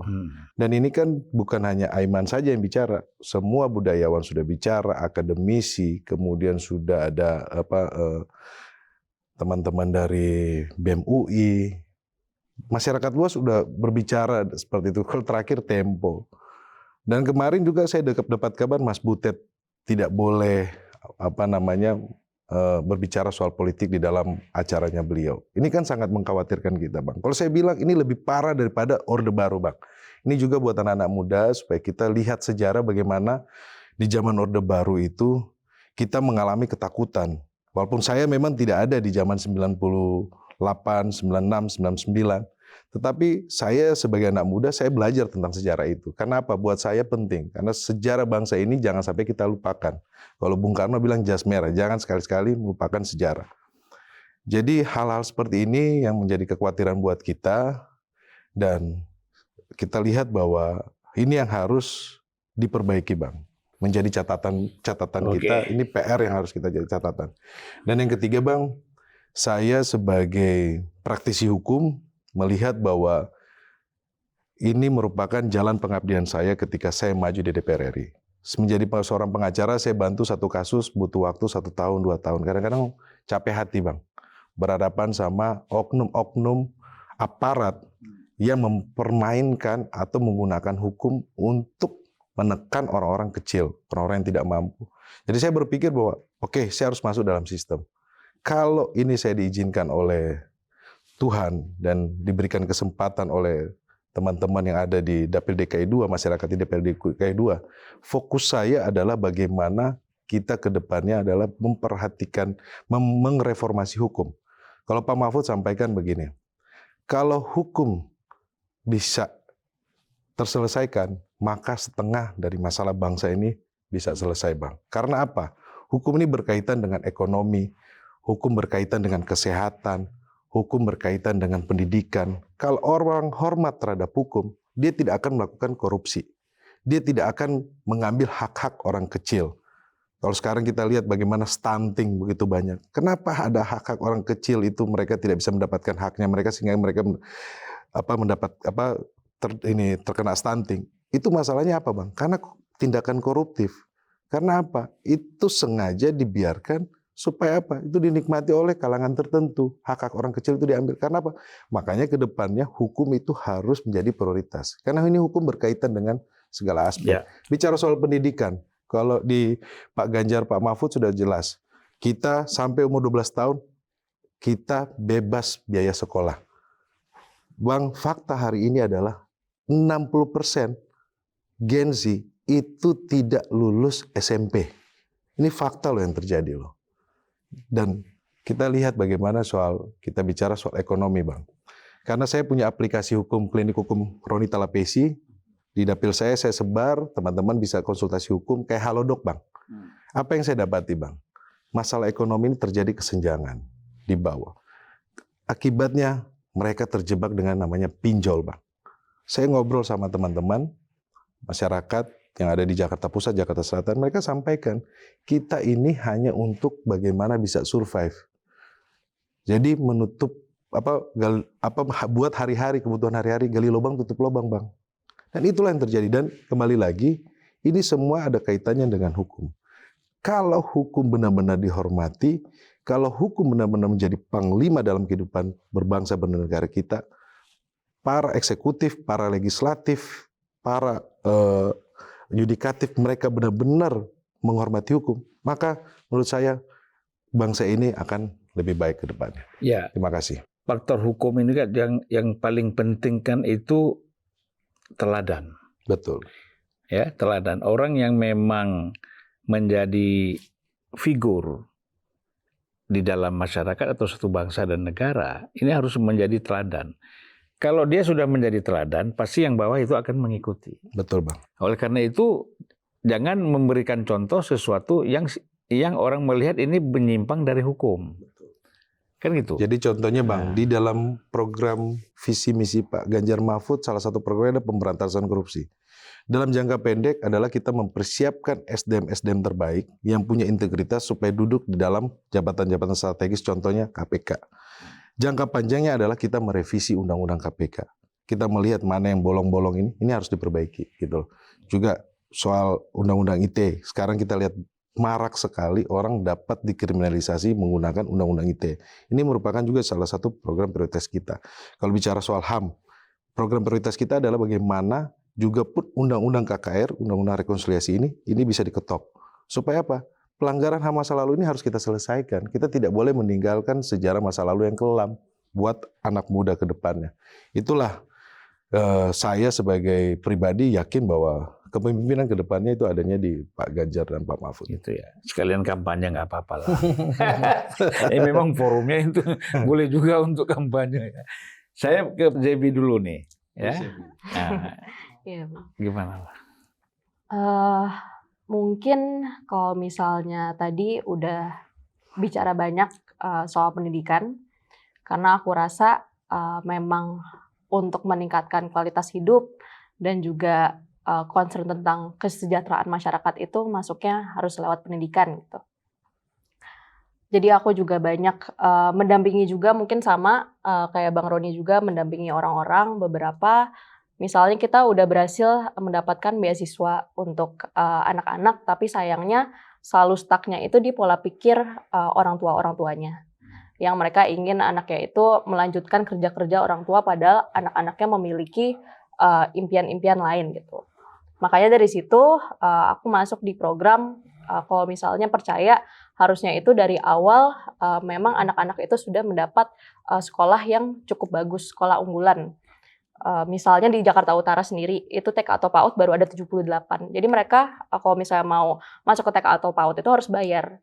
Nah, aku sendiri melihat kalau misalnya di anggaran DKI Jakarta itu TK atau PAUD juga bisa digratiskan.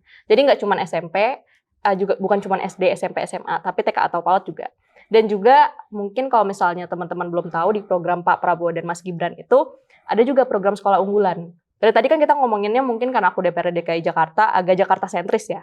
Tapi di kabupaten-kabupaten lain niatnya Pak Prabowo itu ingin membuat sekolah yang sesuai dengan sektor produksi. Jadi selama ini kan permasalahan Indonesia itu banyak banget pengangguran. Dan Indonesia itu adalah negara pertama yang lulusannya, negara urutan pertama yang lulusannya SMP.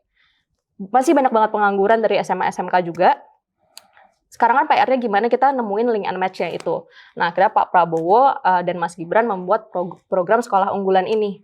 Biar kalau misalnya kabupaten-kabupaten ada sekolah misalnya fokus sektornya itu misalnya perikanan gitu. Ya mereka dibikin sekolah unggulan fokusnya ke situ gitu. Jadi aku rasa ya itu cukup membantu juga untuk anak muda yang selama ini ngerasain kesusahannya lapangan kerja gitu. Dan mungkin satu lagi kalau misalnya soal cara berpolitik ya, kalau di PSI dari kami, Mas Kaisang juga udah menitipkan pesan. Politik pemilu 2024 harus dikawal dengan santun dan santuy. Jadi kalau misalnya ada fitnah-fitnah, udah biarin aja, kita diemin aja karena publik sebenarnya juga udah bisa mencerna. Sebenarnya narasi-narasi itu dibuat memang untuk mementingkan rakyat-rakyat kecil, mementingkan wong cilik, atau sebenarnya narasi tersebut dilakukan karena takut kalah aja. Jadi ya boleh dicerna lagi, dipikirin lagi karena Mas Gibran juga ujung tombak anak muda. Dia yang milenial dan Gen Z itu emang mayoritas, tapi ini pertama kali milenial masuk ke bursa Pilpres dan juga Cawapres. Jadi nanti kalau misalnya memang terpilih dan insya Allah misalnya menang, ya makin banyak anak muda lagi di 2019 dan makin banyak yang bisa diperjuangin lagi. 2029. Ya, Anak-anak muda jangan di ini juga dikasih janji-janji surga terus. Ya intinya lebih Jangan, banyak jangan, lagi jangan. orang-orang dan harus jadi satu contoh izin baik, boleh ya. promosi buat DPRD. Iya. Aku juga ini teman-teman, jadi kemarin aku juga senang banget dari Twitter aku ngelakuin fundraising. Jadi aku sebagai caleg DPRD DKI aku ingin menjadi calon yang transparan. Kemarin juga banyak dapat respon baik dari teman-teman. Aku harap teman-teman bisa ngecek programku juga DPRD DKI Dapil 2 Zebi Magnolia Fawas, Cilincing, Koja, Kelapa Gading, Administrasi Kabupaten Kepulauan Seribu. Terima kasih. Iya. Jadi menarik ya. Kalau soal program-program Capres ini kita tunggu debat nanti tanggal 17 ya? 12 Bang. Tanggal 12 Desember. Kita tunggu. Rencana juga kita akan menyiarkan langsung juga, mengulas juga tentang isi debat itu ya. Ya, mudah-mudahan bisa hadir, kita sama-sama di sini ngobrol, masing-masing menilai aja ya. Gitu. Jadi memang saya kira menarik tadi ya.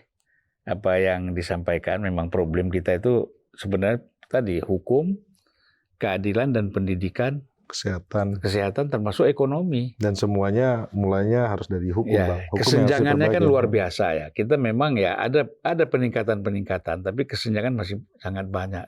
Mungkin saya ke sana tadi kan pembukaannya di sini. Oh, sekarang ya. Kalau closing statement dari saya sebagai seorang jubir amin dulu ya. Sebagai seorang jubir amin, saya senang sekali hari ini banyak yang meminta perubahan dari berbagai sisi, dari berbagai aspek, dari berbagai bidang. Dan semua bidang itu sangat baik untuk diubah ke depannya sebagai perubahan yang lebih baik lagi. Nah, yang kedua, saya juga sangat bersyukur bahwa saya bisa masuk di tempat yang tepat. PKB itu menurut saya tempat yang tepat untuk saya, di mana kita bisa berproses. Anak-anak muda ini diajari untuk berproses terlebih dahulu dan mencoba bagaimana sih sebenarnya menjadi seorang caleg itu. Dan kita juga mendapat banyak dukungan dari bawah. Seperti Bang Zulfan tadi kan kaget juga kok orang Kristen di PKB. Tetapi sebenarnya itulah hal-hal yang harus kita luruskan, bahwa tidak ada tuh yang dinamakan sekat-sekat harus dari golongan tertentu, harus dari ini tertentu. terutama di PKB, dan perubahan yang kami usung adalah perubahan yang untuk Indonesia lebih baik. Dan saya juga Cocok tagline kita Indonesia lebih baik. ya. Tapi pakai perubahan, Bang. Nggak ada perubahan. Pakai contoh perubahan lebih baik. untuk Indonesia yang lebih baik. Kita Indonesia Jadi, lebih baik. Dulu waktu masih Indonesia ada laju. Demokrat, Ya, kan perubahan dan perbaikan. ya. Sekarang Demokrat keluar, perbaikannya nggak ada ya. Iya, perubahannya aja. Perubahan untuk kebangkitan bangsa. Karena memang berangkat dari nasionalis dan demokratis untuk mewujudkan keadilan dan kesejahteraan, dan ujungnya kebangkitan bangsa Indonesia itu sendiri. Jadi memang koalisi perubahan ini sudah top lah. Memang sudah lengkap di dalamnya, segala segala values dari Pancasila itu sudah terwakili di dalam. Dan saya bersyukur saya bisa menjadi bagian dari itu dan menjadi bagian dari perubahan Indonesia 5 tahun ke depan bersama Pak Anies. Baik, terima kasih Bung Michael. Nah, ini terakhir pada supaya bergelora lagi kita. Iya Bang, jadi kalau saya lahir di Sumbawa, NTB gitu. Kalau dulu NTB itu kan tagline-nya itu nanti Tuhan bantu gitu, atau nasib tergantung Bali. Kalau NTT kadang nanti Tuhan tolong gitu. Dua daerah Nusa Tenggara yang namanya itu diberikan sama Yamin tuh Bang. Muhammad Yamin itu kan Lord itu kalau bikin nama daerah. NTB sendiri karena basic dari namanya adalah basic spasial, Nusa Tenggara Barat gitu, pulau di bagian tenggara, bagian barat lagi. Sehingga tidak muncul satu identitas. Nama tidak merepresent identity.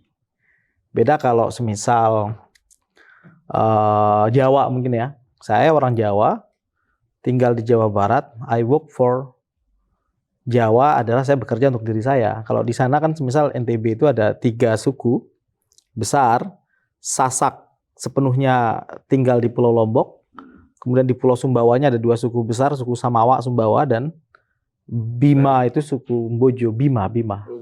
Pak Ketua Mahkamah Konstitusi itu adalah orang Bima dari daerah saya, dari dapil Ada saya. di Bima itu ada ayat di Quran itu ada Bima ta'malun. Ya. Apalah Nabi Mata Amalun Basir. Itu diplesetkan orang Bima nggak tahu malu katanya. Padahal bukan itu maksudnya. Itu biasa muncul dari orang Bima sendiri, saya nggak mau. Iya. Saya sukunya Sumbawa saya. Jadi saya tinggal di pesisir dan rata-rata kami tinggal di pesisir. Orang pesisir itu suaranya harus lebih keras daripada suara ombak agar terdengar dan didengar. Nah, untuk mengamplifikasi lebih tinggi lagi tentu saya harus naik tempat yang lebih tinggi, yaitu DPR. Untuk itu saya di DPR. Nah, saya mau merefleksikan yang terakhir adalah problem dari hulu dari problem negara bangsa kita, termasuk tantangan teman-teman muda untuk bisa masuk ke parlemen, termasuk hulu dari problem hukum, demokrasi, dan korupsi adalah pada political financing. Kita tidak pernah meregulasi political financing secara baik. SARS dulu kita sudah berkali-kali mencoba ya untuk meregulate itu, semisal ada perdebatan 2 lah di dunia, contoh terbaiknya itu adalah gaya Eropa Barat khususnya Jerman dan kemudian Amerika Serikat yang lebih hibrid. Kalau di Amerika Serikat masih ada crowdfunding boleh begitu, tetapi seluruh biaya politik yang masuk dari crowdfunding itu disaksikan sepenuhnya oleh publik gitu. Ketika dia campaign itu dilihat itu berapa itu account berjalan, dan once swasta masuk menjadi pejabat publik itu seluruh kekayaannya dilepas ke akuntan publik. Dia masuk ke negara itu dalam keadaan kekayaan 0.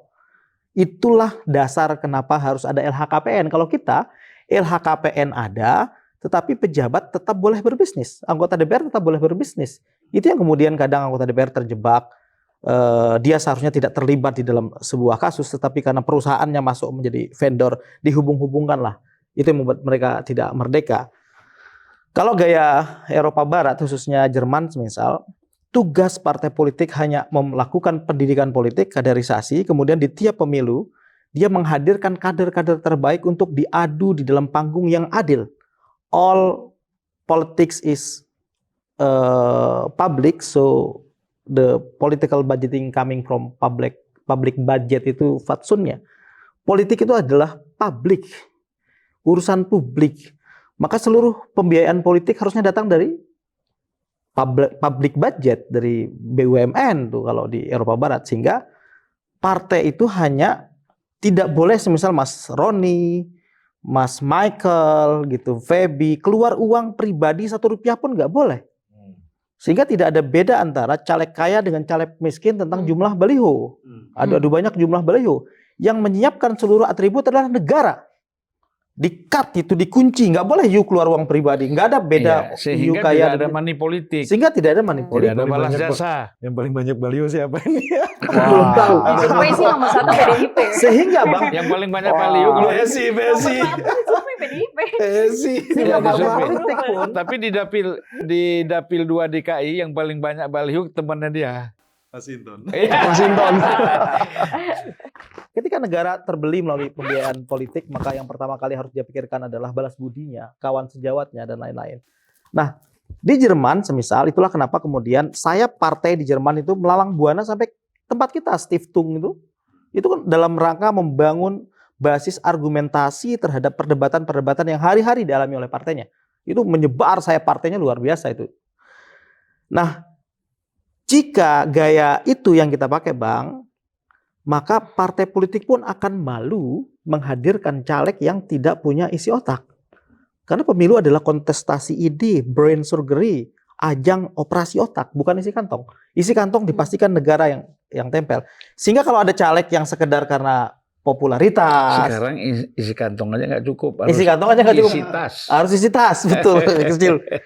Sehingga Harus ada kalau sponsornya, dia Bang. menghadirkan caleg yang tidak punya kompetensi, dia akan malu karena hari-hari akan diadu debat mulai tingkat distrik sampai tinggal level atas. Yes. Hari-hari calegnya diadu Bagus. dan nggak boleh keluar uang pribadi. Tapi ini gini, presiden mau diadu ini malah nggak ada debatnya ini gimana? Enggak, kita siap berdebat. Dari awal kita siap berdebat. Saya sebagai Cawapresnya nggak siap. cawapresnya juga kami siap berdebat. Kami Ini di di TV One ada debat loh Bang, tapi cawapres abang tidak hadir. Enggak, kita punya. Biar lanjut dulu konsep Lanjut. beliau. Jadi gini, teman-teman harus belajar dari kami. Kami punya kalkulasi tentang bagaimana cara how to win this election begitu. Yang jelas sampai hari ini sudah 50% itu. Insya Allah kami bekerja dalam kerangka 1 putaran. Survei yang mana? Ada banyak 50%. survei. Survei mana? Memang kalau orang meragukan Ini- survei begini Bang, Ini saya. kayak orang Filipin, Jadi Bang. kayak Jadi cara kita Kayak orang Filipin. Jadi cara bukan gagasan tapi gimmick-gimmick. cara Padahal kita melihat survei itu begini, cara kita melihat mimpin survei. 270 juta ini Jika- butuh gagasan. Survei itu menempatkan calon kita kalah, maka itu adalah survei rekayasa. Tetapi jika survei itu banyak lembaga surveinya yang menempatkan calon kita kalah, itu pasti akan dikatakan itu seluruh lembaga surveinya kong kali kong. Baru lembaga survei itu ilmiah Dia jika bilang kok kali kok. Jika- Dia bilang kok kali. calon kita yang menang, itu udah biasa lah tentang survei. Tetapi ya itulah Bang, tentang kembali ke caleg ini, karena kita penting menghadirkan anak-anak muda. Karena anggota DPR itu bukanlah orang yang hari ini ya, fakta realitasnya. Anggota DPR bukanlah orang yang paling pintar di antara rakyat memang. Tapi dia adalah yang paling dicintai, yang untuk itulah mereka dipilih. Tidak semua anggota DPR harus pintar. Saya dulu di dapurnya DPR Bang. Kalau anggota DPR kayak Abang rapat, kita sudah siapkan bahan materi sehingga seharusnya anggota DPR tidak terlalu banyak berpikir, tinggal talk begitu. Nah ini juga kepentingan kita ke depan, memang harus memperkuat dapur otak dari parlemen yang namanya supporting systemnya itu. Detail, Kalau ya. di Amerika itu Bang, kenapa mereka jago-jago? Karena BPK-nya adalah alat kelengkapannya dewan. Dia yang turun langsung. BPK itu bagian dari DPR-nya, Iya. dari Kongres. Kalau kita kan terpisah nih di dalam Terpisah. konstitusi. Kalau di Amerika, lembaga audit ya, itu adalah alat kelengkapannya dari dewan, sehingga hari-hari itu ditongkrongi. Lo eksekutif gimana-gimana. Data saya lebih kuat. Di Amerika ada yang namanya Congressional Research Center, yang hari-hari mensuplai data ke anggota dewan, yang digaji jauh lebih tinggi daripada mereka sekedar kerja di kampus. Karena DPR itu bisnisnya adalah brain business, bisnis otak kan. Maka orang-orang paling pintar itu harusnya kerja di DPR dengan gaji yang jauh lebih tinggi. Kemudian kita tahu semisal parlemen Amerika juga perpustakaan terbaik di dunia. Nah ini yang memang ke depan hadir-hadirnya kami yang muda ini moga bisa melakukan banyak Ya, hal terkait insya Allah. penguatan parlemen karena bagaimanapun kabul. daulat kuasa rakyat adalah Amin. Amin. itu ya Bang, terima kasih Bang Ya, sudah terima diundang, Bang. kasih. Kita Terima kasih. ini hampir 2 jam ya, luar biasa. Tidak terasa. Dan saya kira kita banyak sekali membahas bukan sekedar nuansa ya, tetapi substansi, Gagasan. substansi dan apa yang dirasakan oleh masyarakat itu yang disampaikan tadi. Dan saya terus terang melihat bahwa kita yang ada di sini ini sangat layak untuk dipilih rakyat untuk masuk di dalam parlemen. Amin, semoga diganjari Pak Prabowo. Amin. Amin, semoga diganjari Pak Prabowo. Ya. Sekali lagi saya ucapkan Amin, terima amin, kasih. amin. Selamat Sampai berjuang. jumpa di Terima Senayan ya kasih. Bang ya. Ya. Sampai Oh, jumpa di siap. Senayan. Terima kasih. Sampai jumpa di Kebon Siri. Iya. Diskusinya harus Nanti tajam saya terus, mampir Bang. aja. Ya. Unpacking tetap mendukung kawan-kawan Siap, untuk siap. maju. Terima kasih. Ya, untuk terpilih. Jangan segan-segan kalau ada apa-apa telepon kita, apa yang perlu kita bisa bantu, kita lakukan. Dan Siap. Oke, Thank you. terima kasih banyak. Thank you. Gaby, makasih. Gaby, makasih ya. Anak muda terus